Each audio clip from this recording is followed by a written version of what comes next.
Hei, tere, mina olen Heidi Plumberg ja ma räägin sulle täna ärevusest ja miks ärevus su elus on ja räägin ka paanikahoogudest. Ja miks ma arvan, et ma olen õige inimene sellest rääkima, sest minu juurde on viimase 17 aastaga tulnud väga-väga rasked juhtumid. Mul on olnud väga keerulised kliendid nii Eestis kui välismaalt, kes ei ole saanud isegi toast lahkuda. Kõige kauem üks klient, kes oli toas elanud, oli 3 aastat, üks noor naine Soomest. Ja ta lihtsalt ei suutnud mitte kuskile sotsiaalse elu peale minna, et tal oligi tubane elu. Ja see võib olla uskumatu, et kuidas keegi noor inimene ei saa toast välja minna, ta ei saa ju midagi väga sealt toast tehagi, see paanikahoog lihtsalt on nii hull, mis tuleb, et ta ei saa seda teha, nii et kõige hullem versioon, mis saab juhtuda, on siis tõesti see, et sa ei saagi midagi teha, sest sa lihtsalt see hirm, see kõik see, mis tuleb, on nii suur. Ja väiksemad asjad, mis inimestel on olnud, on tõesti, inimesed tihti ei seosta seda küll paanika ärevusega, aga näiteks hammaste kulumine, öösiti hammaste krigistamine, unehäired, need on kõik ärevuse sümptomid. Nii et ma loodan, et tänane episood annab sulle nagu arusaamist, et miks see keha seda teeb, miks see keha seda teeb ja ka arusaamist, et mida on vaja teha, et ärevusest lahti saada.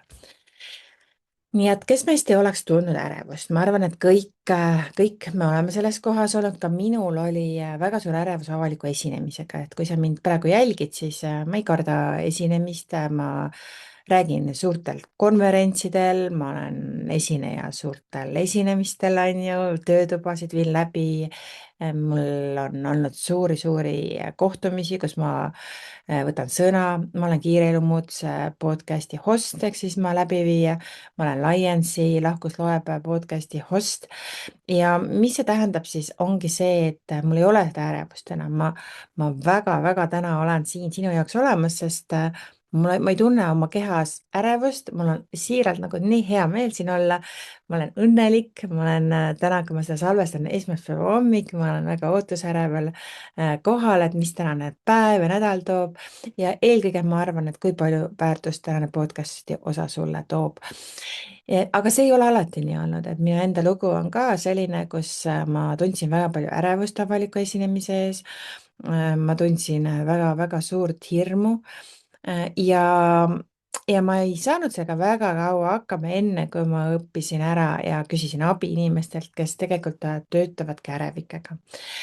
Minus kõige hullem asi, mis sai juhtuda, oli see, et õnnestus mul konkursil saada Tartus Zeppelini keskuse juhatajaks, haldusjuhiks ja samamoodi sain ka võimaluse siis pea pea 25 aastat tagasi siis ka pidada avakõne, nii-öelda vipp-kõne siis kõikidele, kes tulid siis nii-öelda linti läbi lõikama. Seal oli väga palju tähtsaid inimesi, Tartu linnapea, kõik erinevad, väga palju kuulajaid ja ma olin kõigest 21-aastane.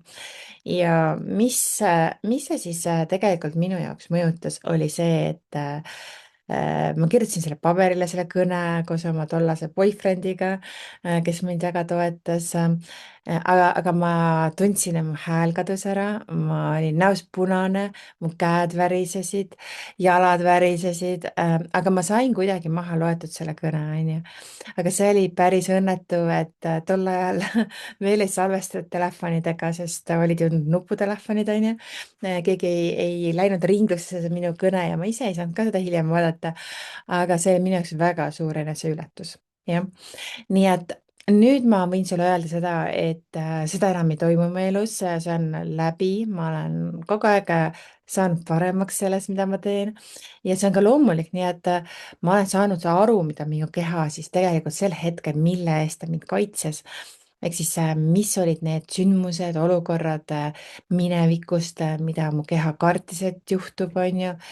Ma sain aru, mida mu keha siis tahab mulle öelda ja sinul ka, et ma tahan sulle kohe siin alguses öelda, et sa ei ole katki, su keha ei ole su vastu ja ärevus ei ole su vaenlane. mis siis ärevus tegelikult on? Ärevus on energeetikas tegelikult keha loomulik kaitsemehhanism. See on närvisüsteemi reaktsioon ohule, mis võib olla päris või kujutletud. Ja see võib olla ka valesti mõistetud olukord, et minu puhul näiteks üks paljudes olukordades, mida ma pidin läbi töötama, et saada sinna, kus ma täna olen, oli olukord, kus ma pidin vastama õpetaja juures klassi ees, et meil oli väga tihti see, et õpetaja võttis klassipäeviku ja lihtsalt siis valis, et kes tuleb vastama ja lihtsalt sa kunagi ei teadnud, kas sa oled sina. Ja ta kutsus mind klassi ette ja seal vastasin ja klassis toimus mingi naerupahvak. Ma ei tea, mille pärast, võib-olla hiljem ma tagantjärele seda stseeni vaatasin teraapia käigus ja ma nägin, et see ei olnud mitte midagi seotud minuga või minu esinemisega seal ajalootunnis, vaid see oli lihtsalt see nali, mida tehti pinginaabrite vahel. Aga mina tundsin, et nad naeravad mind, kas minu välimust, minu juukseid, minu sellist imelikku kampsuni, mis mul sel hetkel seljas oli, seda, mida ma ütlesin, ehk siis minul läks kogu alateadvus läks täiesti errorisse, eks. Nii et mis juhtus mu kehaga, sest keha on sinu väga suur töövahend, minu keha plahvatas, ehk siis mu nägu läks punaseks, jah, kõik veri läks näkku, minu kehast tuli siis võitle või põgene reaktsioon, mis tavaliselt tuleb energias välja, on siis see, et ma siis tegelikult jäätusin sinna. Mul läks meelest ära kõik, mida ma pidin ajaloos vastama, on ju, ja hakkasin kokutama. Jah, mul sõnad hakkasid korduma, ma ketrasin ühte mõtet ja ma ei saanudki väga head hinnet tookord, on ju. Sellepärast, et kui sa oled ärevusest, siis sa justkui oled blokeeritud kõikidest nendest oma imelistest teadmistest, mida sa oled siis korranud, õppinud ja ajalugu oli üks lemmikaineid meil oli lihtsalt nii tore ajalooõpetaja, kes alati tegi nalja, rääkis lugusid. See ajalugu oli üks lemmiktundidest mul, jah. Ja lisaks ma olin selleks ajaks juba õppinud ära ka, mis on minu õppimisstiil, on ju. Nii et ma oskasin ka väga hästi juba ajalooks õppida, nii et tegelikult see ei olnud see, et ma ei teadnud, vaid mu keha lihtsalt kaitses mind järjekordse naerupahvaku eest. Nii et kas sa näed seda sidet, mis sealt pildilt tuli? Ja kuidas see on seotud jälle sellega, et ma ei julenud esineda teisel korrusel, ma pidin Zeppelini teisel korrusel ülevalt trepi otsas rääkima ja all oli kõik esimene korrus inimesi paksult täis, kes hoidsid käes šampusepokaale ja mina olin see esimene, kes pidi neid siis tervitama seal, on ju. Nii et sa kujutad ette, kui keeruline see võis olla minu alateadvusele jälle naerualuseks saada. Nii et loomulikult ma tegin enda poolt kõik, et seda ei juhtuks. Ma olin ostnud endale uue kostüümi, uued kingad, käinud juuksuris ja meigis. Ma nägin välja täiesti unikaalne, täiesti ilus, superkena ja kõik selleks, et ma olen perfektne, et siis ma ei saa, see natukene katab seda, et ma ei kuku läbi. Jah, nii et kui sa näed ka, mis osad seal kõik minu energia osad siis sealt välja tulid ja loomulikult, mis on ärevuse sümptomid, on üks suur asi, mida ma ise kogesin tookord, oli see südame kloppimine, mu pulss läks üles, ma higistasin, on ju, kõik oli septembrikuu, on ju. Värisesid, nagu ma ütlesin, käed-jalad värisesid, oli õhupuuduse tunne, tahtsin vett, aga juua ka ei tahtnud, on ju. Igasugune, tavaliselt on ärevuse puhul ka kuskil see energia paikneb tihti siin rinnakus, on ju. Iiveldus, kõhuprobleemid on hästi tavaline, pearinglus, külmavärinad või kuumahood, igasugune lihaspinge, sa võid tunda, et sul on kõik kohad valutavad, on ju, pidev väsimus. Need on lihtsalt ühed paljud sümptomid, mida siis teha. Ja mida ma veel siis oma elus väga palju kogesin, oli siis hammaste krigistamine, kulumine. Et mul oli väga suur uudis, kui ma käisin hambaarsti juures ja ta ütles, et tead, et su hambad on kulunud, on ju, et sa ei tohi krigistada neid enam. Ja siis ma tegelikult, kui ma sain selle teada, siis ma otsisin abi, on ju. Ma otsisin abi ja ma sain lahti sellest hammaste krigistamisest, muidu mul ei oleks praegu enam hambaid suus, ilmselt nad oleksid väga ära juba kasutatud öösel. Nii et mis tegelikult ma sel hetkel tundsin ja mida paljud inimesed ärevuse puhul tunnevad, on see rahutus. Hirm, ma ei saanud aru, miks ma kardan, sest ma olin nii hästi, kõik mul oli see kõnepaberil, on ju. Ma olin üksi seda lugenud, ma ei teadnud, miks see toimus minuga. Ma tundsin ka, et midagi halba hakkab juhtuma, et ilmselgelt nad näevad, et ma tegelikult ei oskagi üldse kõnet pidada, ma ei ole üldse pädev sinna juhataja kohale, mida ma sain, on ju.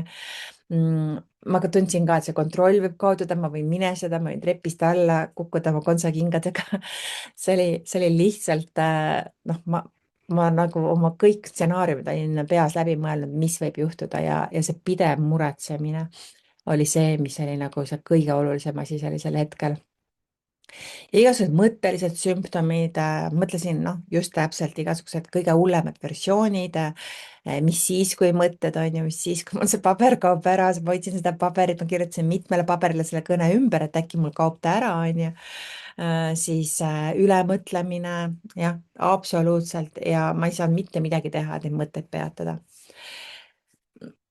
Ma räägin täna ka natuke paanikahoogudest, et paanikahoog on siis ärevuse kõige tugevam selline energia ehk siis selline intensiivsuse tipp ja see võib täiesti ootamatult tulla, et sa lihtsalt tunned, sa sured ära, su süda lihtsalt hüppab rinnust välja, sa võid minestada, ma võin täiesti kaotada mõistuse ja see paanikahood võib tulla ükskõik mis hetkel ja see on lihtsalt see, et see närvisüsteem on jõudnud sinna kohta, kus ta on juba üle aktiveerunud, ehk siis tal on nagu nii palju trigereid olnud, tal on nii palju mõtteid olnud, ta on nii palju piitsutatud, et see paanikahood lihtsalt plahvatab. Ehm, Miks see tekib siis, miks see kõik see ärevuspaanika võib tekkida, ongi me oleme pikka aega alla surunud erinevaid emotsioone, me ei tunne end turvaliselt, me elame pidevas pingeseisundis, me ei oska puhata, me isegi ei taha öelda, et me ei luba, siis me lubame, aga me ei oska sellel ajal lõdvestuda. Me püüame kõike kontrollida ja kõige olulisem, me ei kuula oma keha, me ei saa aru, mida see keha meile räägib, on ju. Ja keha tegelikult tahab sulle ainult öelda seda, et ma ei jaksa enam kõiki neid erinevaid rolle kanda. Kui sa oled mu podcasti kuulanud, siis sa tead ka, et siin on seos sisemise lapsega, et igasugused ärevuse mustrid on seotud alati tavaliselt nende esimeste kogemustega. Ehk siis igasugused nagu minu ärevus läks tagasi kooliaega, siis tegelikult läks veelgi edasi, et kui ma töötasin ärevusega, me läksime veel edasi mul päris ebaturvalisse lapsepõlve, mis mul oli, kus ma tundsin ennast siis mahajäetuna. Ehk siis neid erinevaid situatsioone võib olla tõesti palju. Seal võib olla igasugune tõesti, nagu ma ütlesin, see keeruline lapsepõlv, mingid situatsioonid lapsepõlves, kus sul isegi ei ole keeruline olnud, aga võib-olla seal juhtus midagi, võib-olla sind jäeti üksi lasteaeda on ju esimesel päeval, seal võivad olla erinevad trigger'id. Igasugune pidev kriitika ja lapsevanemad tihti ei mõtle, ma väga palju olen töötanud ka noortega ja tõesti väga selliste keeruliste noortega, kes näiteks ei saa enam koolis käia, kes ei saa enam õppida. See tuleb see, et ta lapsevanem on olnud talle justkui sporditreener, et ta on kogu aeg parandanud, eesmärkide poole püüdnud ja me tihti arvame, et see on hea, aga lapsele tundub see kriitikana alateadvusele ja siis ta enam ei suuda neid asju teha ja tihti on ka, kui sa tead, mis on helikopterlapsevanem on, kes kogu aeg kontrollib, kus sa oled, mis sa teed, kuna sa teed, sa oled kogu aeg justkui nagu puuris, jah. Mis siin veel see sisemine lapsega seos on näiteks igasugune vajadus olla tubli. Minu ema tihti ütles, et ole siis tubli laps, on ju, ole tubli, on ju, mingu sul hästi, ole tubli. Aga sa ei jõua olla kogu aeg tubli. No reaalselt, ma kunagi ei ütle oma lastele olla tubli. Tunne, et ma ei tohi eksida, igasugune hüljatuse hirm ja kui sul lapsena ei olnud turvaline keskkond, siis täiskasvanu võib keha olla pidevas valveolekus, et ta ongi raske seda viimast 5 kilo langetada, mis sa tahad või ta hoiab vedelikku sisse või tulevad nägemisprobleemid. Ühesõnaga, see keha igatpidi proovib sulle arusaadavaks teha, et kallis inimene, palun lihtsalt tööta, et saaksid need minu energiat kätte. Nii et kuidas siis mis siis need osad siis on, mida me siis oma ärevusega trigerdame ja, ja need on need, mida ma oma inimestega üks-ühele töös, eratöös kasutan, nii et ma teen vastuvõttu Tartus, aga enamus ärevikuga ma olen teinud lihtsalt Zoomi sessioonid ja see töötab väga-väga hästi efektiivselt. Nii et mis meil kõikidel on sellised energiaosad, nii et ma räägin need siin üle, sest võib-olla sa ei ole mind kuulanud varem seda podcast'i ja ma töötan, mul on erinevad tooted seal nende kohta, kuidas seda ise õppida, aga see on kõige parem töö on loomulikult minuga koos seda kõike avastada.